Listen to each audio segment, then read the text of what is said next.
ज़िंदगी से मैं हूँ आपके साथ आपका मेज़बान फ़रहान ख़ान। और जनाब, जैसे मैंने ब्रेक से पहले आपको बताया था कि हमारे साथ हमारी एक मेहमान होंगी। आज का जो मौजू है ये बड़ा इम्पोर्टेंट है इस हवाले से कि चूँकि पूरी दुनिया के अंदर वर्ल्ड पॉपुलेशन डे सेलिब्रेट किया जा रहा है। इस हवाले से पूरी दुनिया के अंदर वर्कशॉप हो रहे हैं, सेमिनार्स हो रहे हैं, आज के दिन के हवाले से अवेयरनेस दी जा रही है। अच्छा, एक और बहुत अहम मौजू जिस पे आज हम बात करेंगे, what is the adolescent health, यानी कि वो बच्चे WHO के मुताबिक वो बच्चे जो 10 साल से 19 साल तक की उम्र के बच्चे हैं, उनकी हेल्थ का कैसे ख्याल रखा जाए, उनके फ्यूचर का कैसे ख्याल रखा जाए, उनकी कैरियर काउंसलिंग किस तरह की जाए, या वो बच्चे जिनको कुछ मसाइल दरपेश हैं साइकोलॉजिकल, उस हवाले से हम कैसे उनका ख्याल रखा जाए। सो आज इसके ऊपर हम बात करेंगे। हमारे साथ हमारे शो में हमने दावत दी है जनाब मिस अंजा जावेद भट्ट को। आप क्लिनिकल साइकोलॉजिस्ट हैं, पॉपुलेशन डिपार्टमेंट से आपका ताल्लुक़ है। Madam very warm welcome and अस्सलाम वालेकुम। वालेकुम अस्सलाम, बहुत बहुत शुक्रिया आज के दिन ख़ास तौर पे मुझे यहाँ मदऊ करने के लिए। और ये बहुत एक अहम टॉपिक है, वर्ल्ड पॉपुलेशन डे आज सेलिब्रेट किया जा रहा है और साथ साथ ही हम एडोलेसेंट हेल्थ की बात कर रहे हैं, विच इज़ वेरी इंपॉर्टेंट, जिसके ऊपर आज ख़ास तौर पर FM सह ज़िंदगी पे हमने आपको मदऊ किया। अच्छा, हम आगाज़ करेंगे एडोलेसेंट हेल्थ, यानी कि वो बच्चे जो 10 साल से 19 साल तक की उम्र के हैं। जी बिल्कुल। क्या मेजर प्रॉब्लम्स आप फेस करती हैं, जो पेशेंट्स या जो बच्चे आपके पास आते हैं आजकल? मेरा ख्याल है आजकल के जो डिजिटल दौर गुजर रहा है उसमें स्ट्रेस ही स्ट्रेस है, जिसके साथ हमारे पास बच्चे भी आते हैं और इवन पेरेंट्स भी आते हैं। सबसे पहले जो मेजर चीज़ है इस एज के अंदर वो फिजियोलॉजिकल चेंजेस हैं और साथ इमोशनल चेंजेस हैं, जिसके साथ एक बच्चा या एक नौ उम्र बच्चे गुजर रहे होते हैं। तो उस दौरान देखेंगे वही टाइम है जिसमें ये सब तब्दीलियाँ भी आ रही हैं, बॉडीली चेंजेस भी आ रहे हैं, इमोशनल चेंजेस भी आ रही हैं, और एक एजुकेशन का बहुत बड़ा फैक्टर है इसके अंदर, क्योंकि ये वही टाइम है जब 9th 10th और 7th से गुजर रहे हैं और ये एक प्रेशर वाला टाइम है, करियर को चूज़ करने वाला टाइम है। तो मोस्टली जो प्रॉब्लम्स हैं वो करियर से रिलेटेड हैं, एजुकेशन से रिलेटेड हैं, और एंगर के बहुत इश्यूज़ हैं, मूड मिजाज के मसाइल का बहुत सामना करना पड़ता है। और वालिदैन और बच्चों के दरमियान जो एक बच्चे गैप फील करते हैं ना कि अच्छा मदर जो है वो तो हमें समझती नहीं है या फादर को नहीं समझ आ रही, तो वो जो कम्युनिकेशन गैप है दोनों के दरमियान उस एज में, क्योंकि बच्चा भी बड़ा हो रहा होता है, पेरेंट्स को भी हो रहा होता है अच्छा थोड़ा लहदा रहता है, अब प्राइवेसी डिमांड कर रहा है, अच्छा अब अपने फैसले खुद कर रहा है, तो वो ऑटोनॉमी भी कहीं एडोलेसेंट अचीव करने की कोशिश कर रहे होते हैं। और पेरेंट्स के लिए भी एक डिफ़िकल्ट टास्क होता है कि अब उन्होंने टीन एजर को, जो बच्चा अब खुद ना वो बच्चा है ना वो भी फुल बड़ा है, वो एक ट्रांजिशनल स्टेज है। तो आई थिंक वो पेरेंट्स के लिए भी उस तरह से ट्रांजिशनल स्टेज गुजरी होती है और वहाँ पे ना बैलेंस जो है वो कहीं इम्बैलेंस हो रहा होता है। अच्छा, इसमें जो आपने बात की पेरेंट्स की, पेरेंट्स की जो उनकी तालीम है, उनको एजुकेट करना, ये कितना इम्पोर्टेंट है। और ख़ास तौर पे इस एज में, चूँकि बच्चा जो होता है, अच्छा पेरेंट एक ऐसी एज में जा रहे होते हैं वो मिडिल एज क्रॉस कर देते हैं ऑलमोस्ट, और बच्चा जो होता है वो अपनी नौअमरी में होता है, वो उसको लगता है कि मैं दुनिया को फतह कर लूँगा। अब पेरेंट जो है उनको लगता है कि ये हमने सब कुछ पता है, तो ये जो हमें सब कुछ पता है और वो जो दुनिया फतह करने में जो एक गैप है वो कैसे कवर हो सकता है? मेरा ख्याल है कि उसके अंदर पेरेंट्स को थोड़ा सा अंडरस्टैंड उनको करने की ज़रूरत है, और वहीं जो है वो जो बच्चा जो उस एज से गुजर रहा है उसको भी अंडरस्टैंडिंग डेवलप करवाने की ज़रूरत है। ठीक है। अब वो होता कैसे है, आई थिंक सारी गेम उसकी है, क्योंकि पेरेंट्स अपनी तरफ से तो कोशिश कर ही रहे होते हैं लेकिन बच्चे नहीं समझ पा रहे होते हैं। वहाँ पे ये बहुत अंडरस्टैंडिंग की ज़रूरत है कि एज अ पेरेंट जब आपका बच्चा इस उम्र में दाखिल हो रहा है जिसको हम बुलूगत कह रहे हैं, अब वहाँ पे किस टाइम आपने पेरेंट का रोल लेना है और किस टाइम पे आपने एक दोस्त का रोल लेना है, ये बहुत इंपॉर्टेंट है। और ये चीज़ तब अचीव होगी जब वो बच्चा अर्ली चाइल्डहुड में जब बच्चा था तो आपने उस वक्त उसके साथ कैसे बॉन्डिंग क्रिएट की, वहाँ पे आपने रिलेशन कैसे उसके साथ बनाया, क्योंकि अगर शेयरिंग रिलेशनशिप नहीं है उस वक्त तो आप एकदम से एक्सपेक्ट नहीं कर सकते कि जब वो 11-12 साल का हो गया तो वहाँ पे एकदम से बच्चा अपने दिल की हर बात हर प्रॉब्लम शेयर करने लग जाएगा। You have to work for that phase from very start, early time से ही बच्चे के साथ इस तरह बॉन्डिंग बनाए, रिलेशन बनाए, जहाँ पे अगर वो कोई गलती भी करे या कोई इस तरह का कॉन्सेप्ट या कोई ऐसा सवाल भी पूछे तो आप उसको झटके नहीं बल्कि उसका जवाब दें, ताकि वो लेटर ऑन लाइफ में आपसे अपनी हर तरह की बात कर सके, चाहे वो फिजियोलॉजिकल चेंजेस हों या चाहे वो इमोशनल चेंजेस हों या चाहे वो कोई करियर की बात है। असल चीज़ ये है कि आप एज अ पेरेंट कितने ओपन हैं, कितने उस चीज़ को उसके लिए अपने ओपननेस शो करते हैं कि हाँ, ताकि वो बच्चा कोई और सोर्स ना ढूंढे अपने क्वेरीज के लिए, अपनी क्यूरियोसिटी को काउंटर करने के लिए। क्यूरियोसिटी जो है ना वो तजस्सुस इंसान की जबीलत के अंदर है, और वो तो आना ही आना है, उसको आप स्टॉप नहीं कर सकते, बल्कि ना आना इज एब्नॉर्मैलिटी। अच्छा, पेरेंट्स की जब बात आप कर रही हैं कि उसमें अगर वालिद साहब हैं तो वालिद साहब की मसरूफियत एक अलग है, वालिदा जो हैं वो मेजॉरिटी वालिदा जो घरों में होती हैं, सो पेरेंट्स में आप फिर बहुत की बात करती हैं कि अगर किसी एक बंदे को बेड़ा उठाना है। नहीं, ये दोनों का काम है, ये दोनों पेरेंट्स को अपने अपने रोल्स जो हैं वो अदा करने हैं। ठीक है। अब जाहिर बात है उस रियलिटी को भी हम नहीं फॉरगेट कर सकते कि फादर्स का क्या वर्किंग टाइम है, मदर्स की क्या अवेलेबिलिटी है, लेकिन जो भी अवेलेबिलिटी है उसमें क्वालिटी टाइम गुजारना बहुत ज़रूरी है। अच्छा, कुछ घरानों में इस तरह होता है कि अच्छा अगर वालिद साहब लेट भी आ रहे हैं या अपने काम की मसरूफियत से आ रहे हैं तो वो खुद इतने फ्रस्ट्रेटेड हैं कि वो घर आके उनका जो अपना वाइफ के साथ रिलेशन है वो भी एक डिस्टर्ब हो रहा है और बच्चे भी निगलेक्ट हो रहे हैं। तो आई थिंक वहाँ पे पॉइंट करने की ज़रूरत है कि चाहे वो 1 घंटा हो 2 घंटा हो, क्वालिटी मैटर्स, क्वांटिटी भी मैटर करती है, लेकिन वहाँ बच्चों को समझाया जा सकता है कि अगर पेरेंट्स काम कर रहे हैं तो वो उनके फ्यूचर के लिए ही काम कर रहे हैं, वो उनके बेहतर मुस्तकबिल के लिए ही रिसोर्सेज पैदा करने के लिए काम कर रहे हैं। तो अगर बच्चों को ये समझाया जाए और ख़ुद अपने ऊपर भी थोड़ा वर्क करें पेरेंट्स, तो आई गेस कि वो जो गैप है ना उसको कवर किया जा सकता है। अच्छा, क्वालिटी टाइम को अगर थोड़ा सा डिफाइन करेंगे बच्चों के साथ, पेरेंट्स का जो क्वालिटी टाइम है उसको आप कैसे, आप लोग एज अ साइकोलॉजिस्ट कैसे गाइडलाइन देते हैं? उसके अंदर ये है कि आप बच्चों के साथ बैठें, उनसे पूछें कि उनका पूरा दिन किस तरह गुजरा है, उन्होंने क्या क्या किया है। अच्छा, अब उसके अंदर हर तरह की बात उनको शेयर करने की एक्टिव लिसनिंग के थ्रू बहुत इम्पॉर्टेंट है, जो कि अपना ओपिनियन बाद में दें लेकिन पहले सुन सारी बात लें। अक्सर ऐसा होता है क्योंकि टाइम कम होता है ना, तो हम आधी बात सुन लेते हैं और उसी के ऊपर जजमेंटल कमेंट पास कर देते हैं। अच्छा तुमने तो गलत किया है, अच्छा तुमने सारा घर बिखेरा हुआ है, या तुमने अपनी चीज़ों को ठीक से नहीं रखा, अच्छा टाइमली तुम गए नहीं हो। तो बात पूरी सुने, उनका कथारसिस जो है ना पूरा करवाएं। That is the quality time जिसमें इफेक्टिव एक्टिव लिसनिंग है और पूरी अटेंशन है। और फिर उनके साथ कोई ऐसी एक्टिविटीज़ भी प्लान करें कि जो वो कर रहे हैं उसके अंदर शामिल हों। अगर वो कोई गेम खेल रहे हैं तो उनके साथ खेलें, अगर वो खा रहे हैं तो क्या खा रहे हैं उसके मुताबिक मील टाइम्स प्रॉपर उनके साथ बैठ के इंजॉय करें। अगर आप घर आके एज अ मदर खाना पका रही हैं तो अपने बच्चों को साथ इन्वॉल्व करें, रादर दैन कि वो स्क्रीन टाइम के ऊपर या कोई और एक्टिविटी में लगे हैं। तो ये है क्वालिटी टाइम जिसमें आप उनके साथ टाइम स्पेंड कर रहे हैं और इसमें कोई जजमेंट नहीं है और एक्टिव लिसनिंग शामिल है। अच्छा, एक चीज़ जो है, अब ये जो ग्रोइंग एज होती है ख़ास तौर पे जो हम जिसके ऊपर डिस्कशन कर रहे हैं, इसमें बच्चे का कैरियर भी उसने चूज़ करना होता है। उसमें बच्चे को बहुत से मसाइल दरपेश होते हैं। अब ये कि हर बच्चा ब्रिलियंट नहीं होता, हर बच्चा फर्स्ट नहीं आ सकता, उसको भी आपने देखना है। अच्छा, पेरेंट्स की बाज़ एक्सपेक्टेशंस बच्चे से बहुत ज़्यादा हो जाती हैं, सो वो एक्सपेक्टेशन जो है वो उसको किस तरह पेरेंट्स को भी मैनेज करना है और बच्चों को भी लेके चलने का, दे हैव एन आइडिया कि हमारे बच्चे का कैलिबर क्या है, ये कितनी स्किल्स हैं, ये कितना ग्रो कर सकता है। ऐसे है ना, क्योंकि हमारा इंटरेक्शन यूनिवर्सिटीज़ में भी होता है, कॉलेजेस के स्टूडेंट्स के साथ भी होता है। आप यकीन करें कि वहाँ पे 80% of the students they claim that उन्होंने वो जिस पाथवे पे हैं ये उनका अपना चूज़ किया हुआ नहीं है। अब उसके बहुत सारे रीजंस फैक्टर्स हो सकते हैं पीछे से, कि जिसमें एक जी पेरेंट्स की क्या ख्वाहिश थी कि जी हम डॉक्टर बने या इंजीनियर ही बनना है तो हम इस फील्ड में आ गए, लेकिन अपना जो एप्टीट्यूड था, इंटरेस्ट था, वो शायद आर्ट्स की साइड पे था। तो आप यकीन करें कि ये ऐसा सवाल है जो कि आई ऑलवेज आस्क, और उसमें 80% स्टूडेंट्स यही कहते हैं कि यहाँ तो जी पेरेंट्स की वजह से हम यहाँ पे आए हैं, यहाँ फिर जी एडमिशन नहीं मिला हमें या मेरिट नहीं आया। तो ये दोनों चीज़ें बहुत इंपॉर्टेंट है। इसके अंदर होता ही है कि बच्चा पैशनेटली उस प्रोफेशन को लेके नहीं चलेगा, उसमें अपना बेस्ट नहीं करेगा जो उसने किसी और की वजह से चूज़ किया। तो इस एज में आपने एक तो पेरेंट्स को ये रियलाइज़ करना है कि हर बच्चा, चाहे वो 2 बच्चे हैं 3 बच्चे हैं, यूनिक है, उसकी अपनी स्किल्स हैं, उसके अपने एटीट्यूड्स हैं, अपनी एबिलिटीज़ हैं। और अगर आप सब बच्चों से एक ही चीज़ डिमांड करेंगे तो वो इम्पॉसिबल सी बात है, नामुमकिन है ये। हो सकता है कुछ बच्चा एकेडमिकली बहुत साउंड हो और कुछ में हो सकता है स्किल्स, प्रैक्टिकल स्किल्स बहुत अच्छे हों।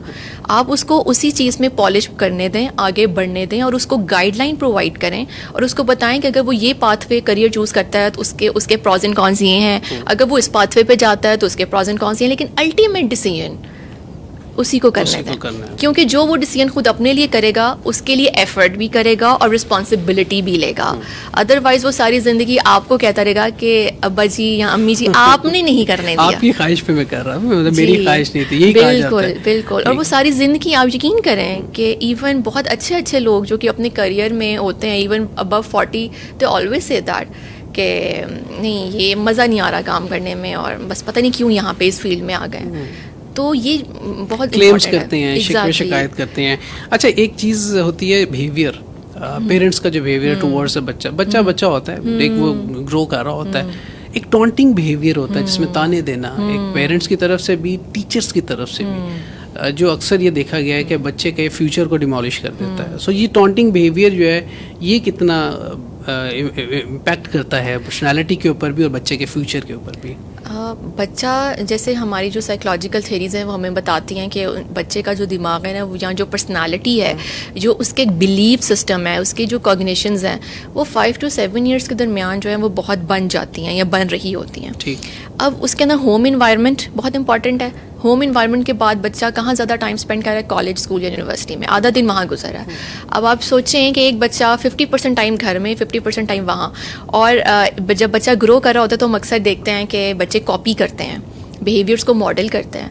तो पेरेंट्स या टीचर्स, इन दोनों का जो अपना एक बिहेवियर है ना, कम्युनिकेशन का हो, चीज़ों को डील करने का हो, गुस्सा दिखाने का तरीका हो, बच्चे उसको कहीं ना कहीं वही चीज़ें दिमाग में मॉडल करते हैं, कॉपी करते हैं और अपनी एडल्ट लाइफ में उन्हीं चीज़ों को रिफ्लेक्ट बैक कर रहे होते हैं।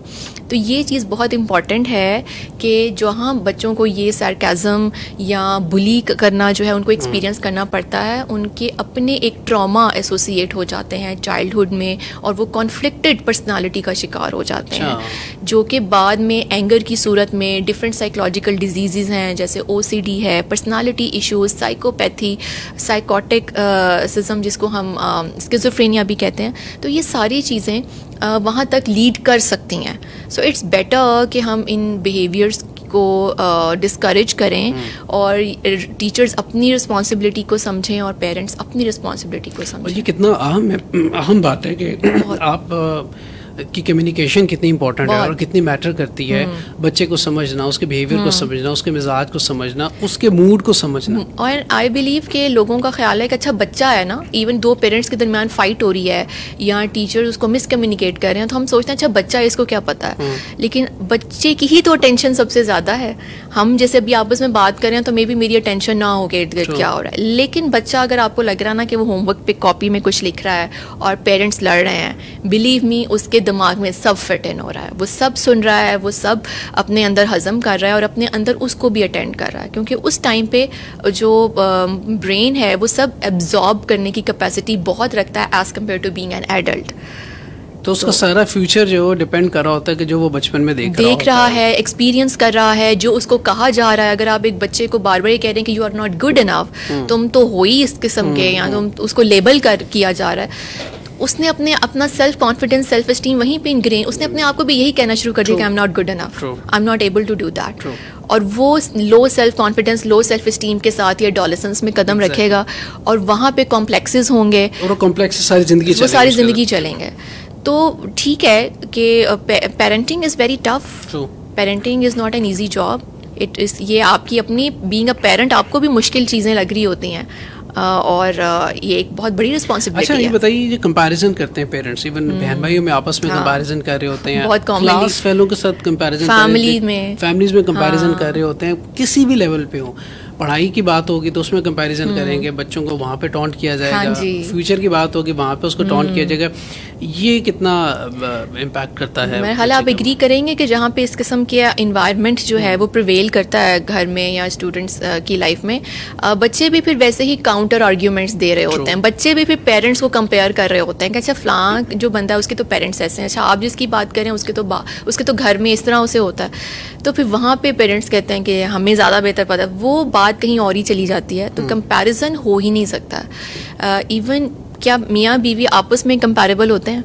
नहीं होते हैं। दो घरानों से दो लोग मिलकर एक लाइफ को बना रहे होते हैं, तो वहाँ पे चीज़ें डिफरेंट होती हैं, तो डेफिनेटली पांचों उंगलियां बराबर नहीं होंगी, तो हम कंपेयर तो कर ही नहीं सकते। इवन आप अपने एक्सटेंडेड फैमिली में लोगों को कंपेयर नहीं, क्योंकि होम इन्वायरमेंट डिफरेंट है, डिफरेंट बच्चे स्कूल जा रहे हैं, आपके रिसोर्सेज डिफरेंट हैं, तो हम कंपैरिजन बनता ही नहीं है। अच्छा, जब हम बच्चों की एजुकेशन की बात करते हैं, तालीम की बात करते हैं, जब वो एडोलसेंट एज में होता है, उसमें एक जो बहुत इंपॉर्टेंट, जिसको हम अक्सर जिस पर गौर फिक्र नहीं करते, वो है कि बच्चे की जिनसी तरबियत, बच्चे को समझाना बैड गुड, अच्छा क्या है बुरा क्या है, जो माशरे के अंदर चीज़ें चल रही होती हैं, जो बुराइयां चल रही होती हैं, उसके बारे में आगाही देना, ये कितना ज़रूरी है? This is the very important factor. और आप यकीन करें कि इवन एजुकेटेड पेरेंट्स जो कि जो हमें नज़र आता है कि अच्छा तालीम याफ्ता है, इवन वो भी हेजिटेंट होते हैं कि जैसे ही बच्चा चाहे वो लड़का हो या लड़की, वो 10 साल की उम्र तक पहुँचे हैं तो वो कंसर्न हो रहे होते हैं अंदर से कि अच्छा अब इसमें ये चेंजेस आ रही हैं because they have been observant to that, लेकिन nobody takes the charge to talk to that person. Hesitate करता है, यानी कि अगर वालिद साहब हैं तो वो अपने बेटे से बात नहीं करेंगे, अगर वालिदा हैं तो वो अपनी बेटी से बात नहीं करेंगी।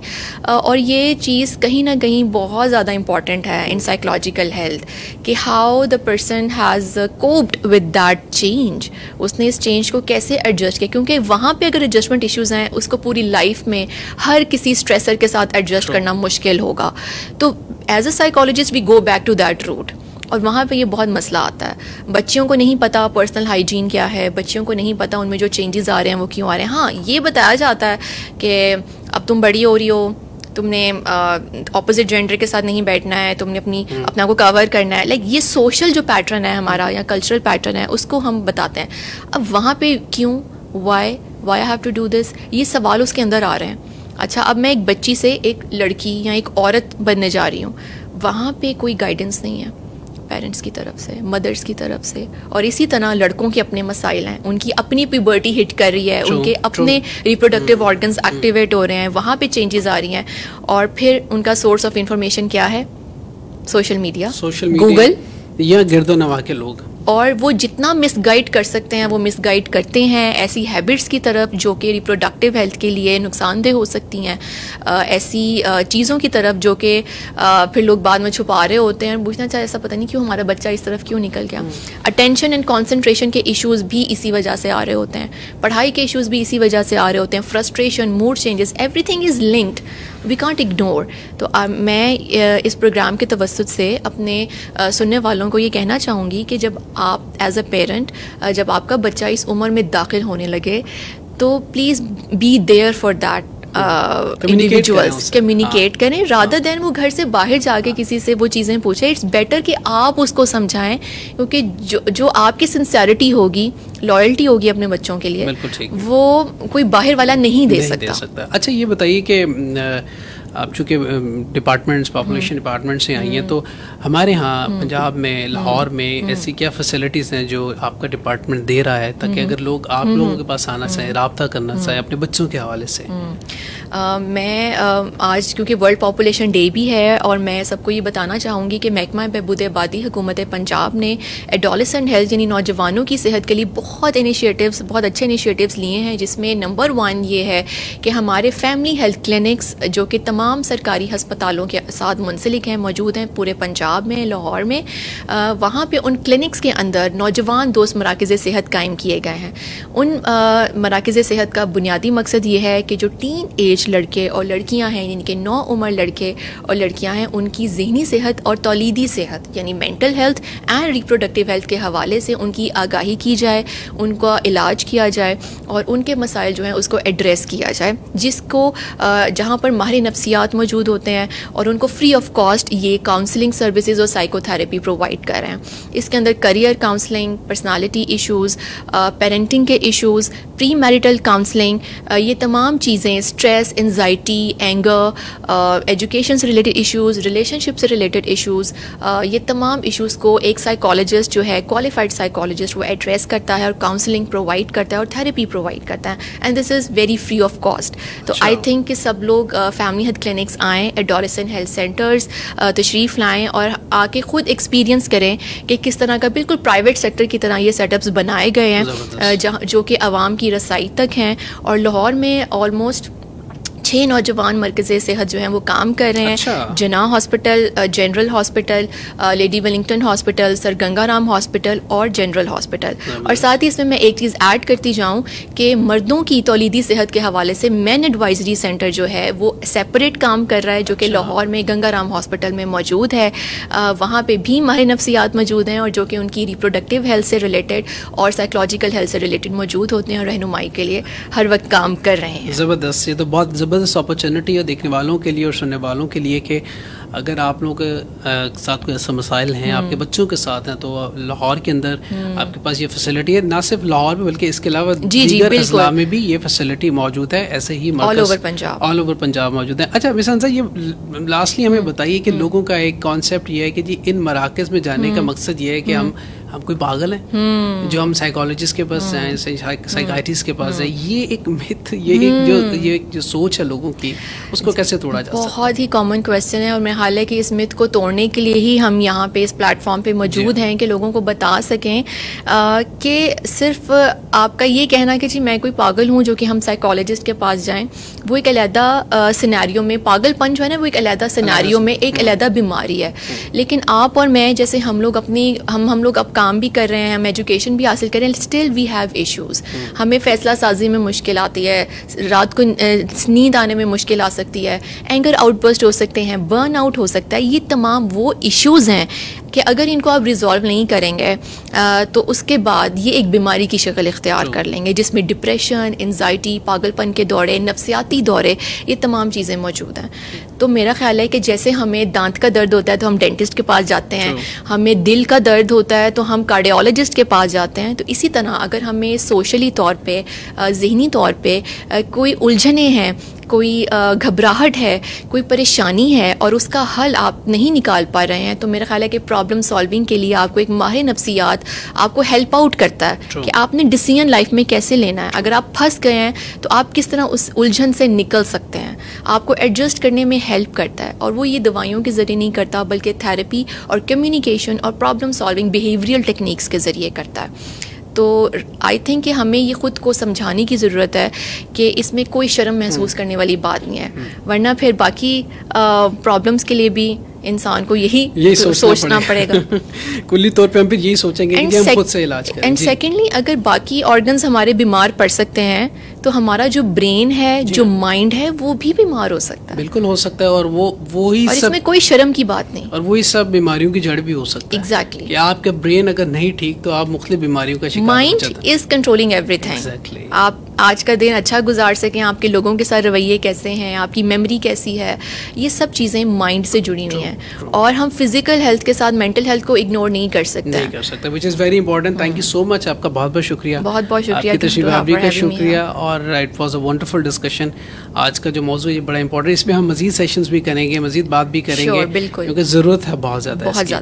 Thank you so much miss Hansa Javed Bhatt हमारे साथ थी और आज के कहाँ मौजू के पर बात करें। साइकोलॉजिस्ट या साइकाइट्रिस्ट के पास जाना आपकी एक ज़रूरत है, हम सब की ज़रूरत है। पूरी दुनिया के अंदर लोग जाते हैं, पूरी दुनिया में लोग राब्ते करते हैं इनसे। मतलब एक एजुकेशन के लिए आप अपना दुख, अपनी प्रॉब्लम जब अपनों को बताएंगे तो उसके पास वो हल नहीं होगा जो एक साइकोलॉजिस्ट के पास होगा। ये आप इस चीज़ को गौर कर लें कि आप जब किसी अपना दुख शेयर करेंगे, अपनी प्रॉब्लम शेयर करेंगे, जो उसका हल वो बताएगा, एक पढ़ा लिखा इंसान उस एजुकेशन से, जिसके ये एजुकेशन है, उसके अलावा कोई नहीं बता सकता। सो इसी नोट के साथ अभी बढ़ेंगे हम अपने नेक्स्ट सेगमेंट की तरफ। मैडम से इजाज़त चाहेंगे। थैंक यू सो मच, अपना बहुत सा ख्याल रखिए। इस सेगमेंट से हम आपसे इजाज़त चाहते हैं, एक ट्रैक की जानी बढ़ते हैं, उसके बाद दोबारा लौट के आएंगे। हमारे साथ रहिए।